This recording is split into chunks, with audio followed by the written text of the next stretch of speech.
Coming up, fly with pilots in Alaska as they fly float-equipped beavers in pursuit of the big catch. What you can do to get your airplane to shine like new. And see how aviation technology is making sailboats fly in the America's Cup. AOPA Live this week begins in just a moment. Build and fly with the Sonex Aircraft B models. The B models offer more room and comfort, more fuel, more panel space, more engine choices, and the same great Sonex Aircraft flight characteristics. Learn more at sonexaircraft.com.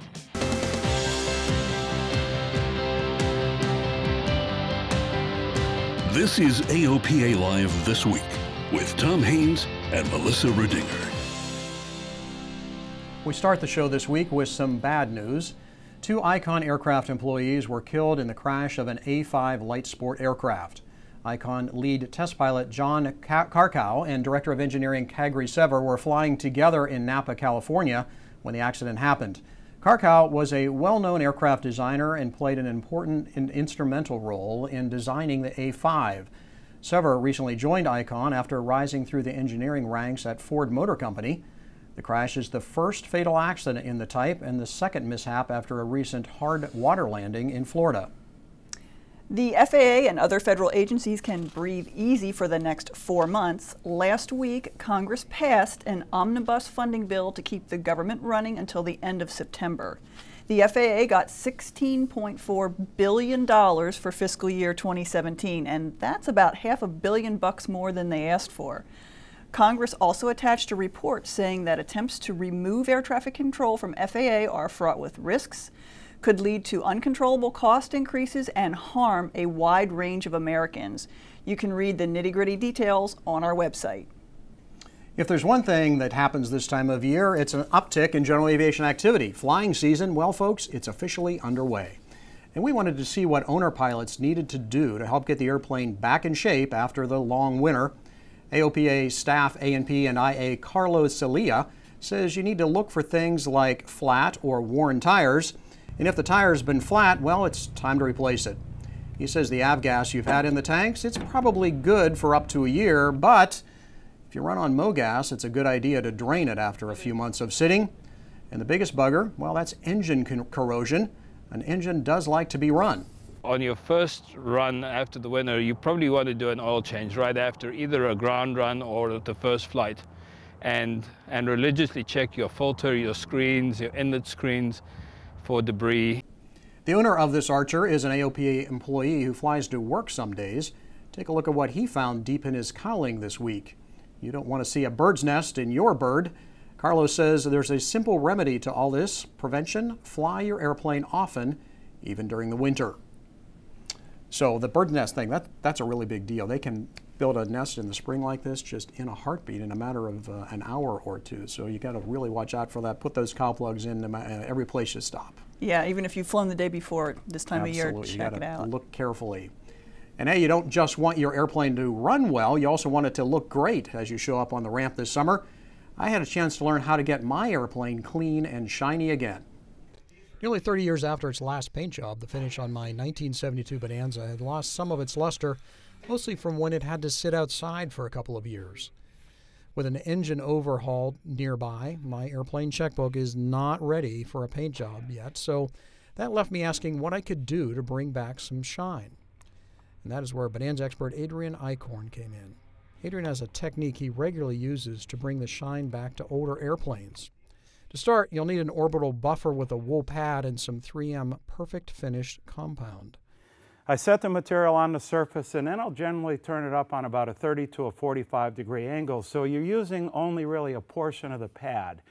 And again, you got to think of the direction that it's turning and keep that away from edges and sharp areas so it doesn't grip and get ripped out of your hands. So in this case, we're running at about 1800 RPMs, and I'll just start gently by turning it on and going back and forth in one direction and then 90 degrees to that in the other. Because the pad is turning, that'll help remove some of the scratches and the swirls that come in it. So just start gently,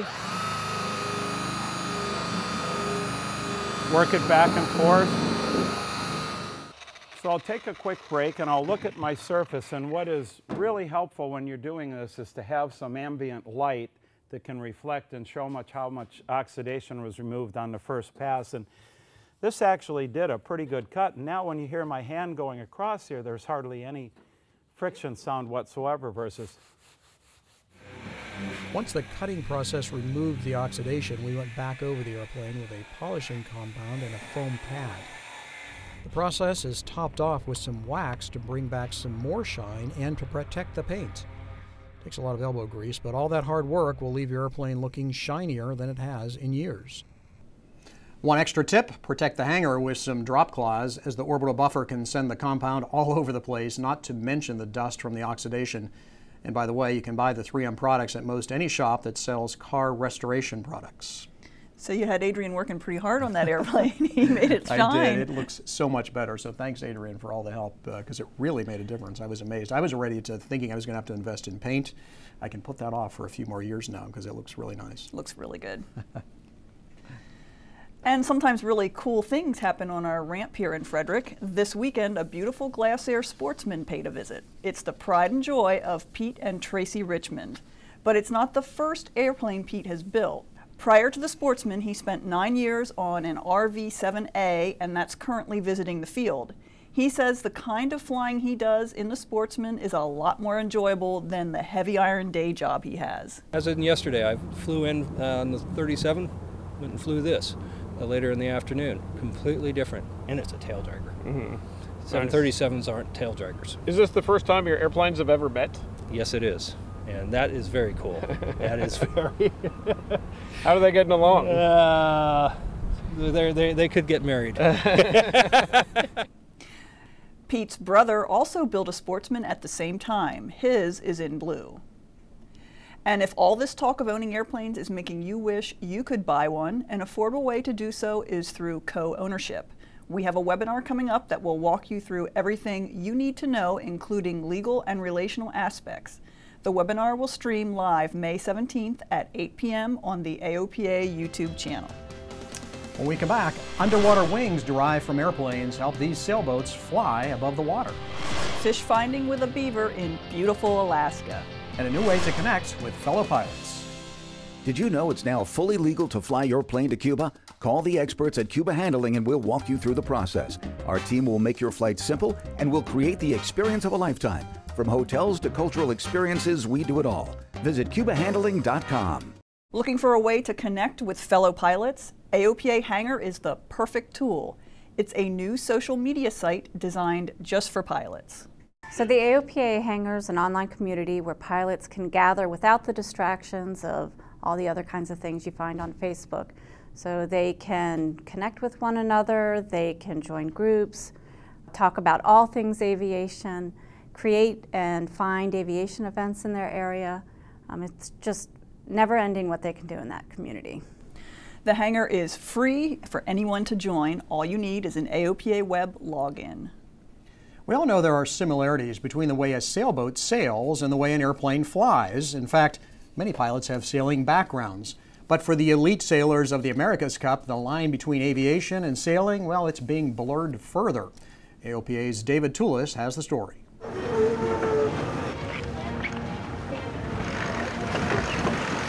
Turn, go boys, go, go, go! If they look more like spaceships than sailing yachts, there's a reason. Now, I mean, we literally now fly above the water. Jimmy Spithill is the Oracle Team USA skipper and a private pilot. And those worlds are colliding on the world's stage.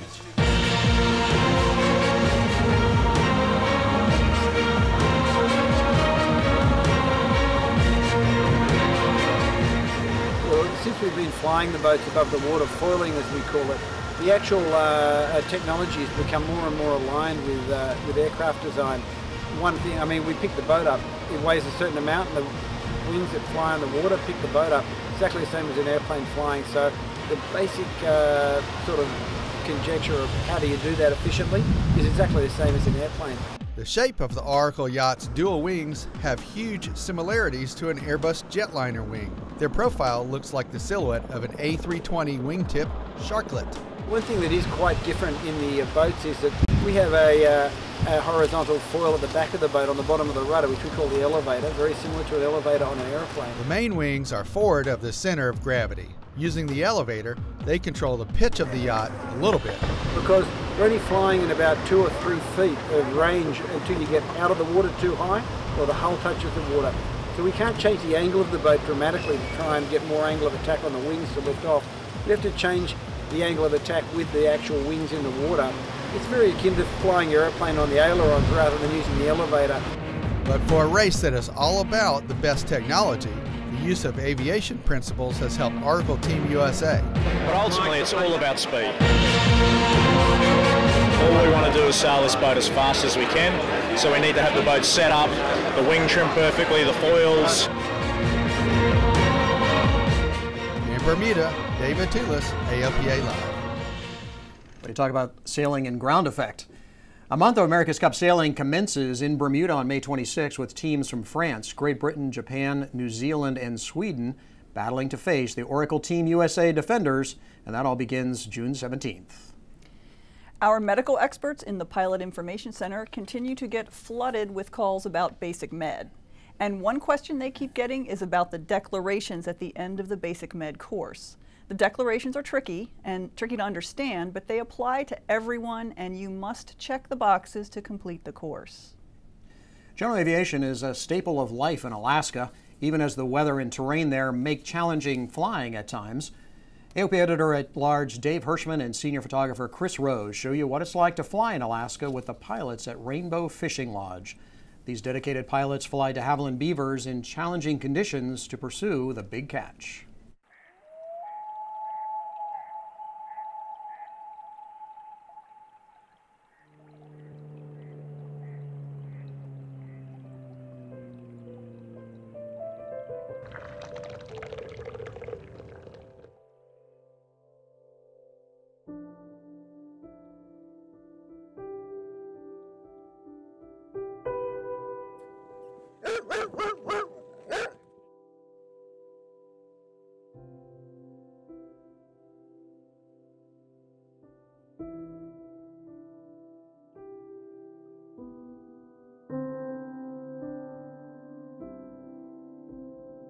Author and naturalist John Muir once said that Alaska is one of the most wonderful places on Earth.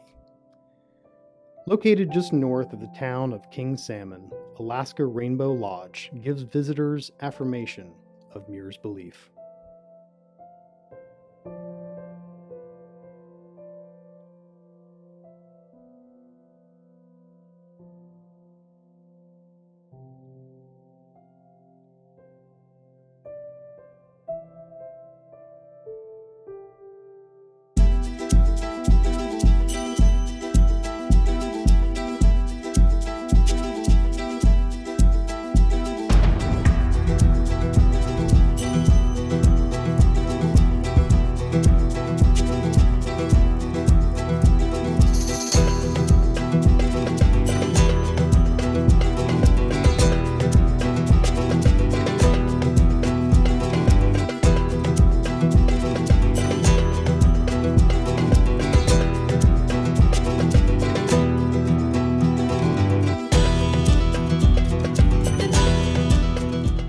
Flying a Beaver is a dream. They're the best flying airplane I've ever been in. They are big. They can be a little tough to move around on the ground, and you do have a handful on takeoff. They have a lot of torque, and you can be fighting the currents and the winds. But once you're in the air, they're fingertip airplanes. They're light. You don't have to fight them to get them to do anything you want them to. I haven't ever really experienced another airplane that's quite that good at that, at translating what you want it to do into action.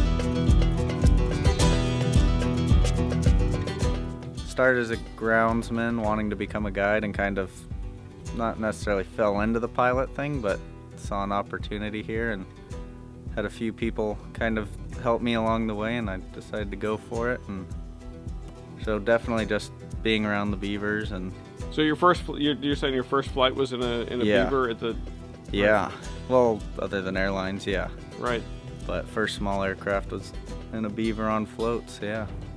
And what appealed to you about it?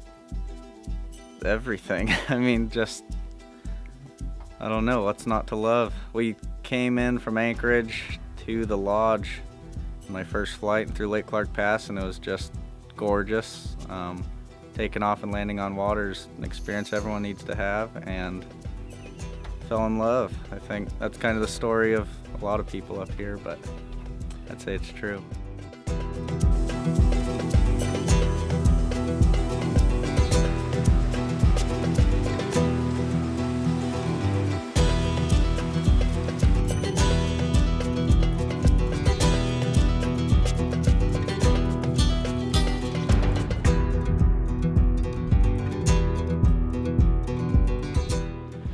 What do you love so much about this type of flying in this location? What keeps you coming back?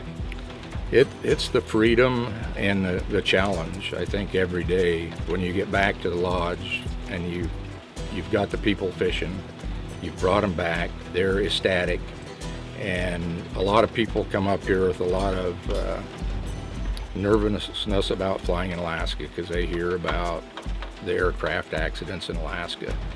And they're nervous, so our goal is to have them fall asleep in an airplane on the way back from fishing. When they're that relaxed and they trust us that much and we've flown smooth, then we've done our job.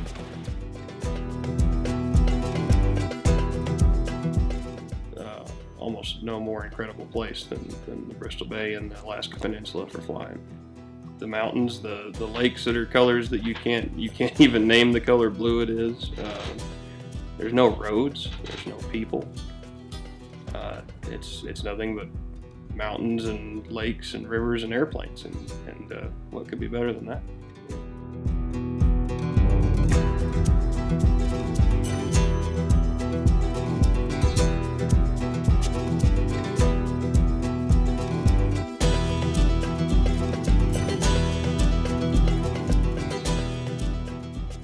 You can read more about the Alaska Rainbow Fishing Lodge and the pilots who fly there in the May issue of Aopa Pilot Magazine.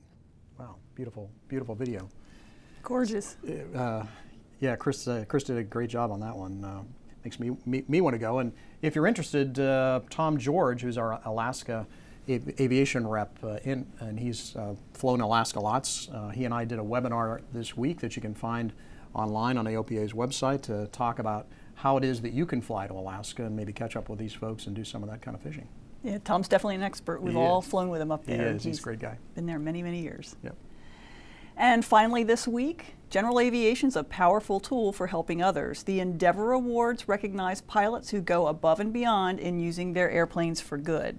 This year, the awards gala was held at the California Science Center under the Space Shuttle Endeavour. The pilots honored were Jeff Bennett, who rescued more than 5,000 animals for Pilots and Paws, Steve Dance, a pilot for Angel Flight, and Lieutenant Colonel Dick Stopes, who flew free ambulance service in isolated regions around the world. The Inspiration Award went to Captain Sully Sullenberger, known for his Miracle on the Hudson flight. Sounds like quite an event. Well, that does it for this week. Thanks for watching. We hope to see you back here next Thursday for another edition of AOPA Live This Week.